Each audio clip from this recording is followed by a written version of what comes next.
Hi, this is Jules Hannaford of Hong Kong Confidential Podcast, and you're listening to the Billionaire Lifestyle Podcast.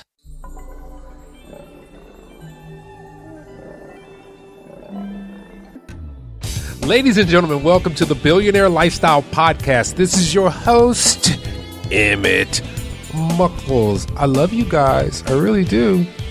I much do.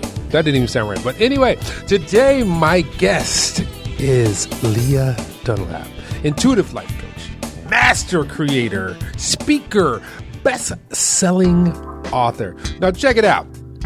She put it together. She put it down. She took charge of life. She started creating and put together the power plan. Welcome to the Billionaire Lifestyle Podcast, Lia. Thank you. I am so excited to be here, Emmett.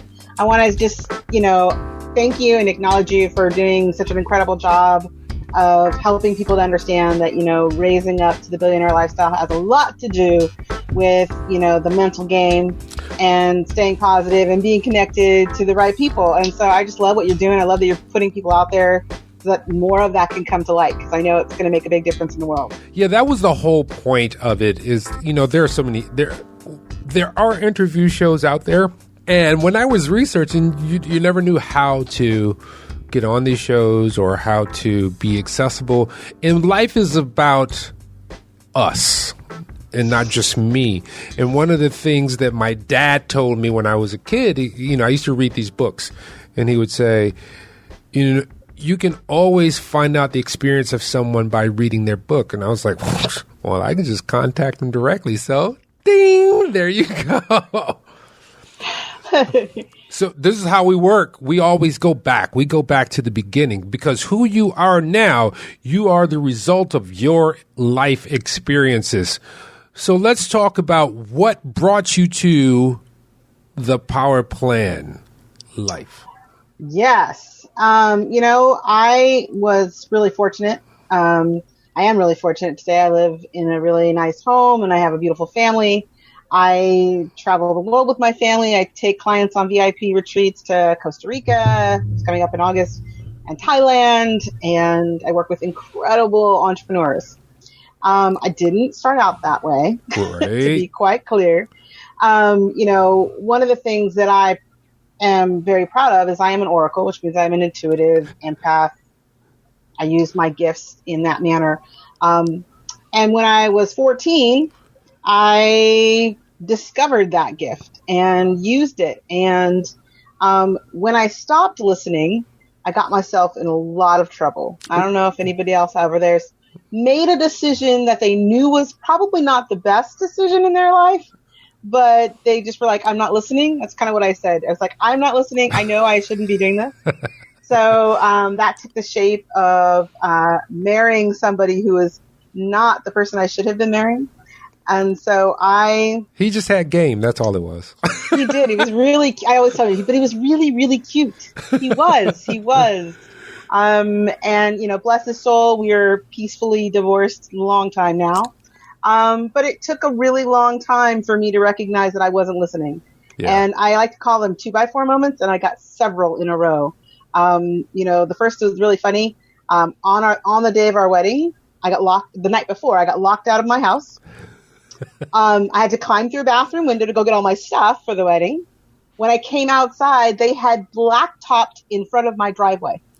My brand new car was sitting in the driveway, and they had started the street like 2 blocks off. Not at the end of the street, but literally in front of my house. I'm like, if you don't need a bigger sign than that you're not supposed to be going anywhere, I don't know who does. But I apparently needed a bigger sign, so that I drove through fresh blacktop to go to my wedding. Still not listening. And, things pretty much just fell apart from there. So how old were you when you got married? I was just 21.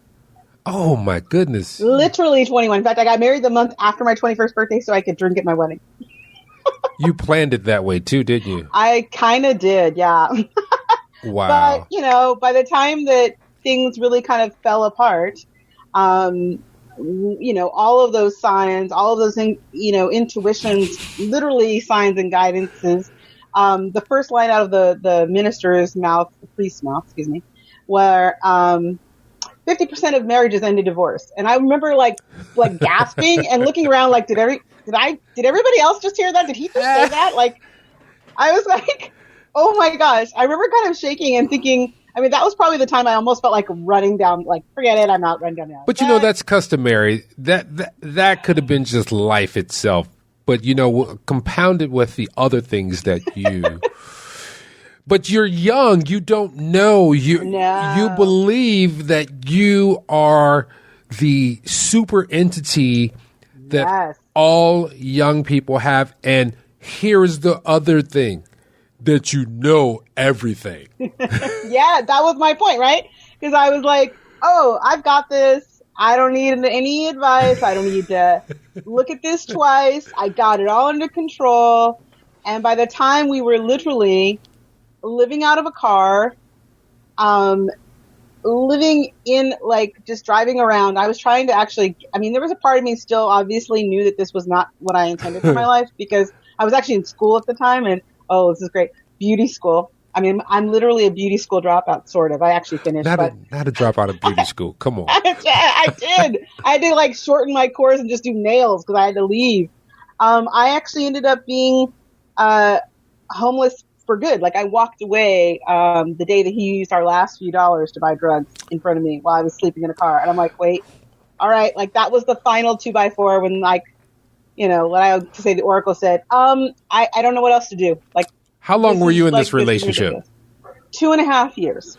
Okay. So you're still young and viable. I was young enough to thankfully, do better, right? You know better, you do better. So you think. I was like, that's enough. Like, that, I wish my line had been low, like, happened sooner, but that was it. And I took off, and I was honestly, I was homeless for a little while, and then I knew that wasn't it. I was literally on the streets until my sister found me and took me home. But where was your family, or were you feeling a level of shame? Yeah, that's a good question. You know, were you feeling a level of shame because of the decisions that you made, and were you stubborn and said, I'm just going to have to eat this crow before I confess that it was bad?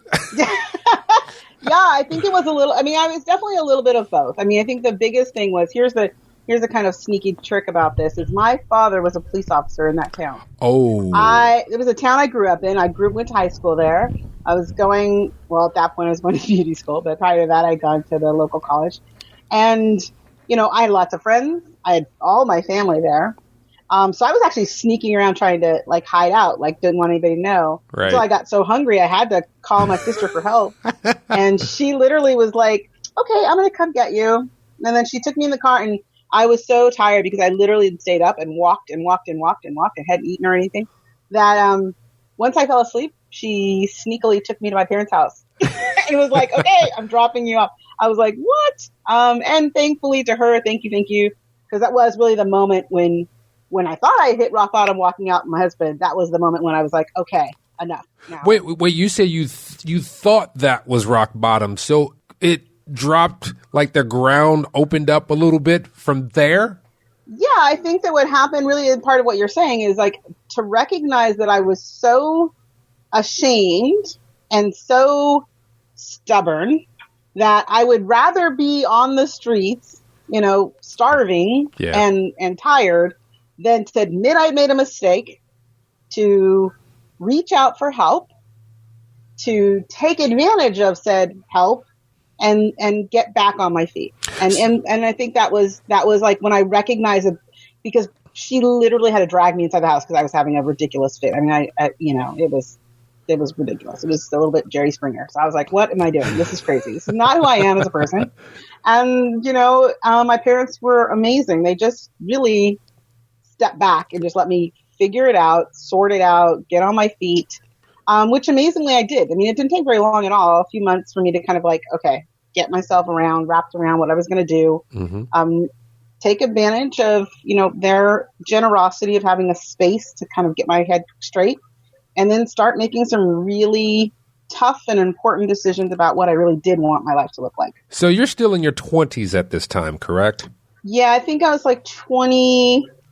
let's see, when I moved out of the house, I was probably like just about 23 and a half, almost 24. So it was like 5 years ago, right? Oh, you're so sweet. You can talk to me anytime you want, Emmett.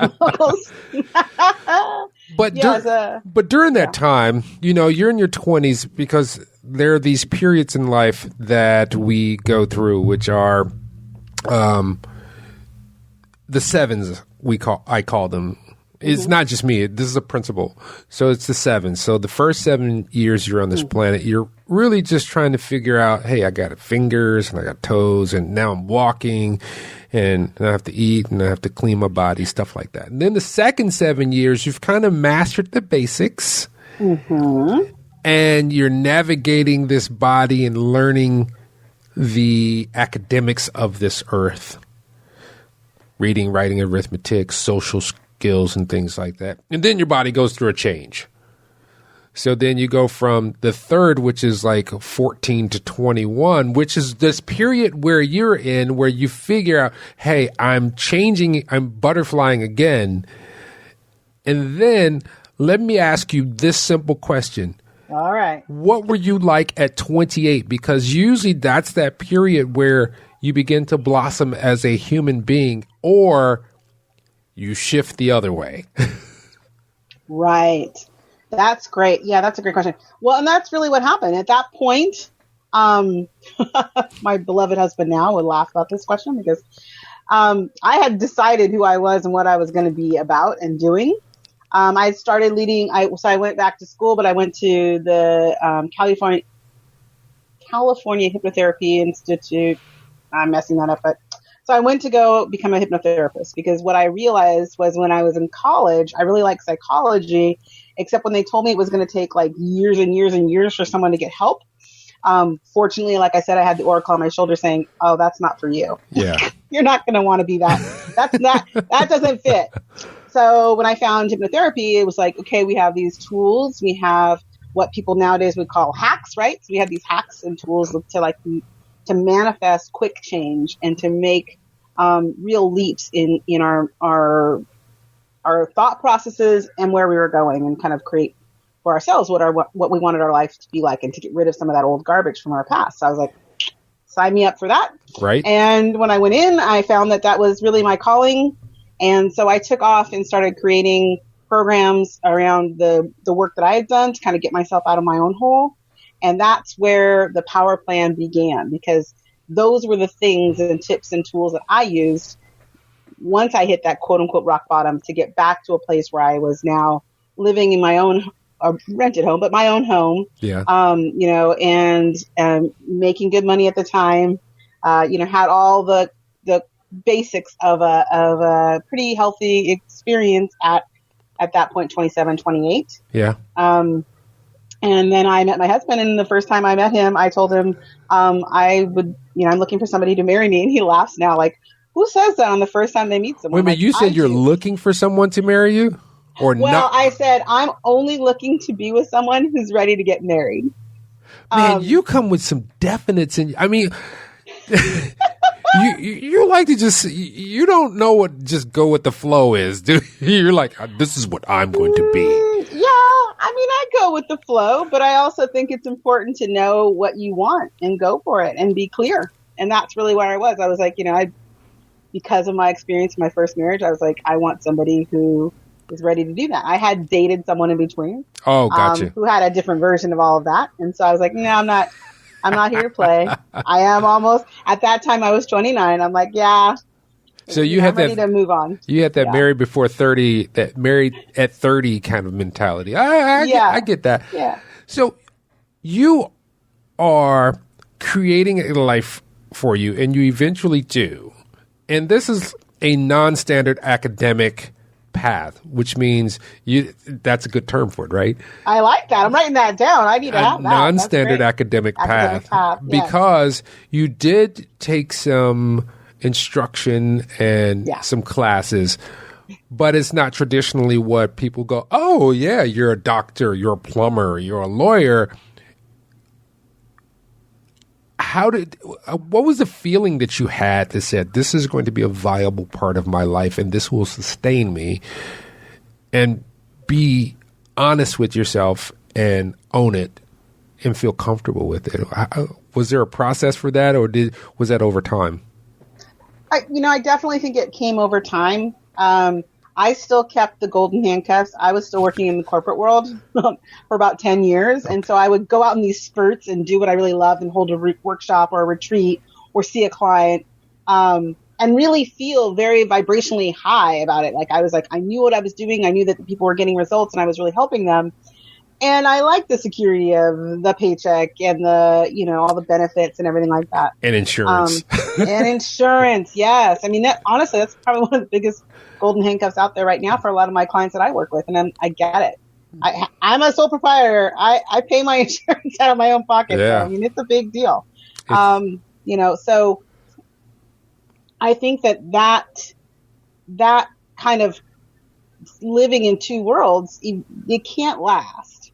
And so eventually you have to make a choice. Yeah. And, I kind of hit another 2x4 moment where the choice almost got made for me, but at least it gave me enough time to make the choice myself. And that was the day I thought I was having a heart attack because I was racing back to my big sales job. It's stuck in rush hour traffic and thought I was having a heart attack. And instead of just going to the nearest hospital, I actually drove back to get permission from my boss to go to the hospital. What? Sitting in rush hour traffic. And I'm like white as a ghost as I'm standing out in front of his glass office, wandering back and forth. And he looks at me and he kind of calls me into the office, waves me in while he's in there with somebody. And he's like, "What's going on?" I go, "I think I'm having a heart attack." He's like, "Well, go to the hospital." Also, his wife who worked there was like, why didn't he call one of us to take you? Like, I can't even let you leave and go to the hospital. But right. I did. I drove all the way to the hospital. But that's part of the colonized mind that we have here. Oh, good point. Particularly in this country. And this has been coming up really frequently lately. Mm-hmm. And I keep thinking about it because I keep seeing it, is we are all suffering from, in some regards, of a colonized mind, which is someone else's thought process, unnatural to us. Yes. Which is things that don't resonate with us. But you have gone through that, and you are living with those golden handcuffs so well. And what made you finally say, "I'm done. It's a wrap. I'm out. Ball game."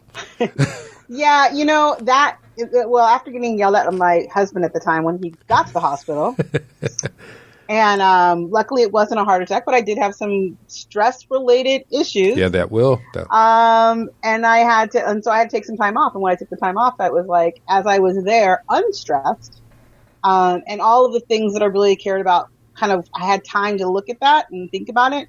It became very clear that going back was not going to solve my problems. And really, if I really wanted to make a difference in my own life, I had to start living by all the things I've been telling my clients over the years, mm-hmm. and, start to really listen to myself and what I wanted, and then take action to get it. Yeah. And so I called up and said, "I'm not coming back." And I said, "Thanks for everything, but I'm not coming back." And I just said, "Now what?" And then I just followed that path. And that's part of what I did. I literally, at that point, honestly, I opened my own frickin' brook, excuse my language, and I walked through the process. I said, okay, well, it's worked for all these other people. It's time for me to get back to basics and do it myself. This is not one of those things that you literally go to the yellow pages for, or you see a commercial for. Well, there were commercials, but they were so unauthentic that it made a mockery of those who have purpose-driven businesses that are of intuitive natures or of what we would consider non-tangibles. Yes. Is it really viable starting out for someone who is thinking about this to really be profitable and to sustain your life doing something that comes from the dimension that we don't often understand as human beings? Well, I think the easy answer, or the short answer anyway, is absolutely. And I think that part of that is because we forget that the gift that we have has been given to us for a reason. And, even though it is a gift, and as you said, even though sometimes it can feel intangible or esoteric or however you want to deem it, if it comes naturally to us, there's a reason. That's my opinion, frankly, and that's Right. been my experience. And you know, it's the same as people that are inspired to do purpose-driven companies and businesses. You know, you think of Tom's Shoes or Steve Jobs and Apple. You know, they were inspired to do something different in their businesses because they wanted to make a difference. Right. And most intuitives or healers, that's what their drive is. It is the drive to make things better and to help people have healthier, happier lives in one form or another. So there's really no, you know, when clients come to me with that kind of challenge of thinking, well, is it really possible? And I will say, you know, just open up Google, if you will. Look at the likes of Esther Hicks and Abraham, Ram Dass. I mean, there are lots of people who have made a very healthy, prosperous business model out of doing what it is that they are really designed to do. Right. And more importantly for me, I think it becomes back to, you know, when we talk about profit, you know, I can help my clients get profit in a week. And most often it's because they're not even charging enough right now. So, Right. I mean, it's, you know, it kind of becomes back to that mindset of what is the value? And I think that the value isn't so much about what your gift is. It's about what the results your gift brings. Because if you have a gift that brings results, then absolutely you can actually make a profit. Okay, let me frame this question in this organized way. Okay. Which is my organized way. All right. So just like doctors help heal. They perform a function and they charge a lot of money. Yes. And a lot of that is driven from the industry saying that you have to have this insurance. So when it comes to healers, mystics getting paid levels that may be construed as top dollar, Mm-hmm. what's your thoughts on that? Well, when it comes to being top dollar, some part of that is subjective. You know, as you're saying, like some people will say, you know, they'll look around and they'll say, well, so-and-so is a massage therapist, and I'm kind of like that because I'm not a doctor, right? Right. So then they'll try to kind of look at what a normal business avenue provides them as a source of like marketing experience. And, okay, well that's the market. Right. And what I like to say is, you know, if you think about it the other way and you, as you were saying, kind of look at a doctor, really, even though insurance will pay for, well, some now, I guess. Yes, some, right. There's still a big price to pay. So really then it looks at, you know, even if I pay a doctor to go and help me with this ailment, right, or issue, the chances of me having to, you know, put out extra money is probably pretty high. Yeah. The amount of time it takes to reach that point of what someone would consider healed or even to have some sort of progress in their situation, Yeah. Could take a lot of time. And often many people go to multiple doctors to find out a way to deal with an issue. And so I think holistic healers especially are actually, even if you were to pay them the hourly rate, let's say, of a doctor, Right. the amount that you would spend on a holistic healer versus a doctor would be significantly less overall. Yeah, you know, that's absolutely true. And, you know, here's what I understand about business after having my own business. You know, you see the store when you walk into the store. You see that there's a coffee cup there and you want to buy that coffee cup. But you didn't realize the research that went in to make sure that you're going to like that coffee cup, to get the coffee cup delivered to just your brick and mortar. Right. The cost to pull it out the box, make sure it's in the right place so that you can have it, plus the insurance, the manpower. This is all the things that go into play when you're going, particularly for a service, because a service is even harder because now you have to help someone to understand what it is you do. But you just made me think of another question. Great. Do you have you seen where there are issues where people are just not honest with themselves, so they're not honest with you, so it's hard for you to help them? Oh, absolutely. That's a good one, wasn't it? It is a good question. And unfortunately, or fortunately, I guess. Yeah, I guess probably fortunately. We'll go with fortunately. For me, I tell them right up front, I'm an oracle. I literally have someone sitting over my shoulder who's all knowing. So you can try to lie to me, but I will continue to ask questions, and the questions may seem odd, but the reason is you're not being clear. Mm-hmm. And to me, even with, clients that are healers, a part of that is finding someone who gels, like finding someone who aligns with you as a client too. Right. Because they have to be ready to be open to whatever tool or technique or modality you have. And you want them to come to a place where I've had clients with more resistance and less resistance. Yeah. I've had clients who've never talked to anyone like me before. But usually within the first session, after they first see that, I'm a perfectly normal, as you can see, because we're on a little bit of video back here, I'm a perfectly normal looking person. And so some of that is set aside, and that rapport that you build with the client then becomes hopefully enough that they are honest with you. And if you're clear with your own business model, yeah, and you're clear with your own talents, then you wouldn't want someone to stick with you if they're not being honest, because you're right, you wouldn't be able to help them as well, and therefore you end up with clients who are unhappy. You have clients who want who are oh gosh, for some reason Yelp just came to mind. They'll go out and put out, the big thing about putting out bad reviews and stuff, and not necessarily taking responsibility for their part in it. Yeah. But they can just, if they're not being honest with you and you continue to work with them, that's one of the side effects that can happen, is that you start to create negative reviews from clients and negative experiences, versus when you have the capacity to be clear about what you do provide and how you can help someone.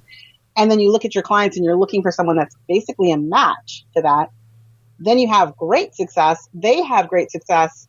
And you kind of start to create a following or a tribe of people who, refer other clients to you, give you rave reviews, and are loyal to come back. That's the best customer to work with, is someone who comes from a referral. I know that in the businesses that I have had, is that the people that I did the best or had the best experience, and they had the best experience, came from someone I already worked with, because they explained it all. Like, this is what this person does, and this is how this is going to work. So do you find that the same in your business as well? Oh, absolutely. I think that, found that once you're more aligned with your business model, right, what I like to call your unique life purpose, and you align that with your business model, so that what you're doing and what you're saying and what you're presenting and marketing, when you're more aligned with that business model, the more successful you are. First, of course, like we just said, once you know why you're doing something, your enthusiasm and your passion shine through to your market. Yeah. And second, you get a better sense of who you're trying to reach and serve. And then that influence, allows you to grow your business, because people are then on your side who can see what you're doing. And if you're not, that can cost a business a lot of money. I don't care what kind of business it is, whether that's a healing business or not. My husband and I own another business, and that's a really big thing. We talk about that all the time. If we have a client that's not happy, the first thing we do is take 100% responsibility for that and look at what we've said, what we've done, and see if there's anything we can change to make a difference in that. And also, if that just was not a good client, wasn't a good fit.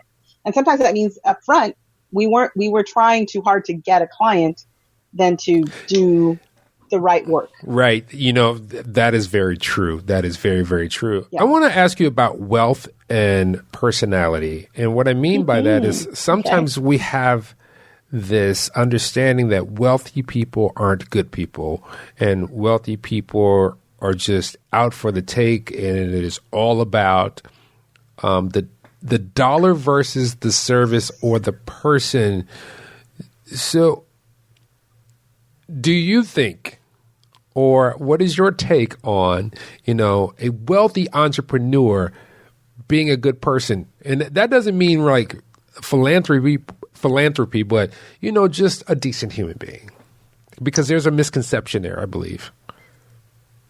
Yeah, I think you're right. And I think, part of that to me, if somebody has that mindset or they're concerned that that's one of their sticklers for not being wealthy, because that sometimes happens to people. I like to say, think about the fact that, where does it feel like you've experienced someone who's wealthy, who wasn't kind? And that's really what you're saying. Because if you think if that's what you think in your head, then that becomes its very own money block, and you'll not want to be in a position that you believe will cause you to be an unkind person or not a good person. Yeah. And conversely, there can be really great people who don't have any money, and there could be really great people that have a ton of money. And whether or not, like you said, whether or not they just happen to be philanthropic isn't necessarily the main key. Right. I think it's the person who really is aligned with the purpose of their business and feels like they're making a contribution to the world in their business. I think that's where you can really see successful people who are also good people. Like they have a sense of how their work helps make things as a whole better. Awesome. And if they're invested in that, then, it's been my experience that attracts and helps them to receive a lot of honor from others, because they are recognized as that. They're recognized as someone who's making a difference, not just, again, to make a buck necessarily, but because that's in their sense of being a part of the solution, if you will, that they're doing their best to do that. And coming from that place. Yeah. So what's the one mistake that people make, particularly entrepreneurs or ones with passion and talent? What is that mistake that they make when pricing their products or services? I mean, because you've gone through this.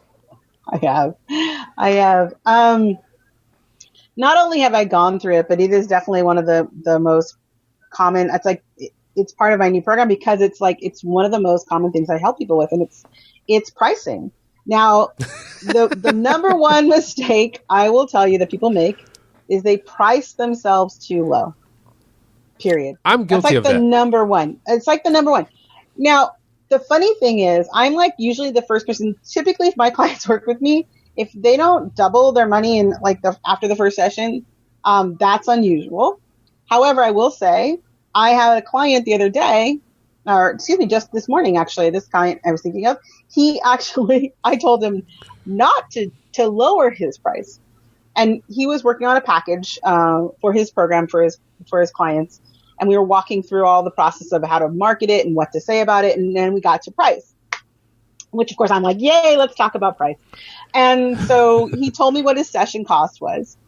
And then I said, okay, so let's look at how many sessions do you think people would need to get results? And so that's kind of the strategy that I use to help him kind of look at that. Because a lot of times people just start to get lost and I don't know what to do. And I'm like, okay, I always say, start from a foundation of something you know. If you know what you charge for one session, we can start there. Like it's based in a form of something that you're already, aligned with. You already feel good about it. Let's start from there. So we did. And so as we're talking about it, we came up with a number.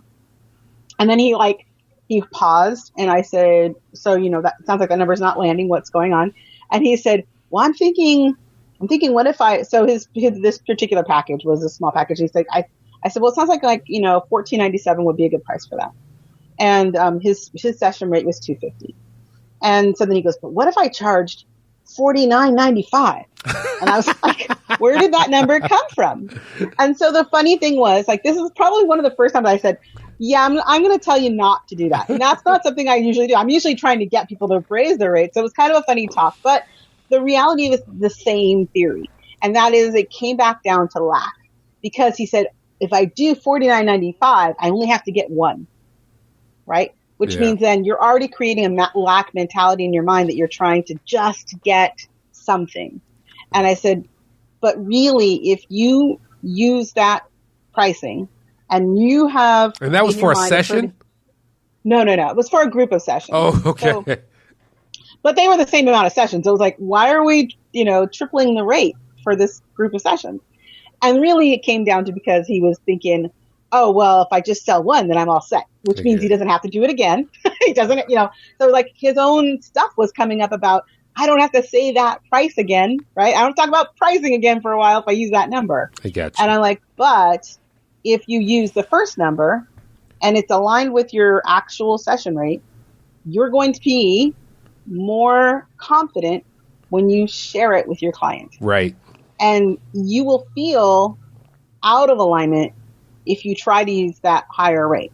And I told him, I said, look, at some point when you are moving forward and you get to the place where that $49.95 is not a problem, it just falls off your tongue like nothing, great, we'll be there. But what you're doing is sabotage, because you'll say that price, and even if you say it as best you can, it's not going to come across right to your client, and they won't buy. Yeah, and it might sound cheap, like... Yeah, it doesn't sound right. Yeah, right? I've had that experience myself. Yeah. All right, so here's what we're going to do. You ready? I'm so ready. Close your eyes. Oh, gosh. Maybe I'm not ready. Okay, eyes are closed. Trust me. So you're relaxed in your backyard or sitting alone. Your husband's gone. No family's there. You're just chilling. You're like, oh, I got a moment to myself. And then you hear a knock at the door, or the doorbell rings, and you wonder, who is that? And you go to the door and you open the door, and there is the 17-year-old you. And she says simply one thing: I know you have what I need, and what I need is advice. And what would you say? Don't give up on your vision. There it is. Ladies and gentlemen, that was the gift. Now, I have one other question that I want to get to. So you and I, we've never met before. I look at you and I go, ooh, she's interesting. And we're going to the elevator, and we find ourselves getting on the same elevator. And we're going up to the 30th floor. So we have, and it goes a second per floor. And I ask you, what do you do? And you tell me. You know how healers and intuitive entrepreneurs can struggle, feeling that they can't provide their gift because they're afraid they'll lose money doing it? Well, I help them find the clarity and confidence to create purpose-driven businesses that make profits. So, Lia, do you have any workshops coming up, and where can people find all your works? Awesome. Great. Thanks for asking. Actually, I do have a free consultation for anybody that's interested in talking with me. I don't actually have any current workshops right now. Okay. The biggest next thing I have is my trip to Costa Rica. And so if you're interested in finding out about that, you can certainly go to the Master Creators adventureretreat.com and find out about that. But I would love to give your audience a gift, because I really know that they might have more questions, obviously, than we got to today. And also because you are so committed to making this information accessible, I just want to give back. So I have a link that I can provide you. Okay. It's really simple. I'm going to actually put it here in this chat log so you have it, but I will say it. No, you email that to me, because I am bad with remembrance. I know, right? So it's actually pretty easy, but yeah, so I'll email it to you as well, but it's for those of you listening, it's bit.ly, so bit.ly free clarity and action session. Awesome. And if you use that link, you can come and get a session with me for free, 35 minutes. We'll talk. We will manage that and go forward. Yeah, right. Absolutely. What about YouTube, Facebook, email? Oh my gosh. Blah, blah. Okay, so probably the easiest way to find all those things is to go to the oracleonpurpose.com, and all of the other things are YouTube, Facebook, all of them, Facebook, Twitter, etc. Coach Lia Dunlap should get you to all of those. So if you / Coach Lia Dunlap, you should find me in all those wonderful places on social media. And on Facebook, it's Coach Lia Dunlap, the Oracle on Purpose. Awesome. So, yeah, you can find me in all those places. Absolutely. Awesome. Thank you so much. Oh, gosh, you're so welcome. Thanks again. And with that, Lia Dunlap, I want to thank you so much for being on the Billionaire Lifestyle. Oh, thank you so much, Emmett. I totally appreciate it. And ladies and gentlemen, let's do it again. You need to close your eyes this time, or you need to go with the practice. And the practice is get in front of the mirror. And this is going to sound freaky, but it ain't freaky. Take your clothes off. I always say do it when you're coming out the shower. And the reason I say that is because I want you to appreciate the vessel that was given to you to experience this life. Remember, we are human beings. We are human beings. We are these individuals of all shapes, sizes, and colors. We are in the image of man, and we're having an experience, which means we're being. So I want you to understand that you are a spiritual being having a physical experience. You will go back to source. You are a part of source. Think of it like this. Inside of you are a bunch of blood cells. They are part of the source, and they always go back to the source. You too will go back to the source, but while you're here, you have all that power of the source. So why are you worrying about these little things that man made that said they are important when you should be living the maximum experience on this planet? And part of that is loving yourself, because if you don't love yourself, you can't love and respect others. So when you get out the shower and you look in the mirror and you look at that beautiful face, it may not be beautiful to you and it may not be beautiful to some, but it's beautiful. And I want you to take in like the nose and the eyes and the eyelashes, whether they're long or whether they're short, whether you have a scar on your face, it's all you. And remember, there's a face looking back at you. That face loves you. And if you love the face that's looking back at you, then you can go into the world and show them what love is about.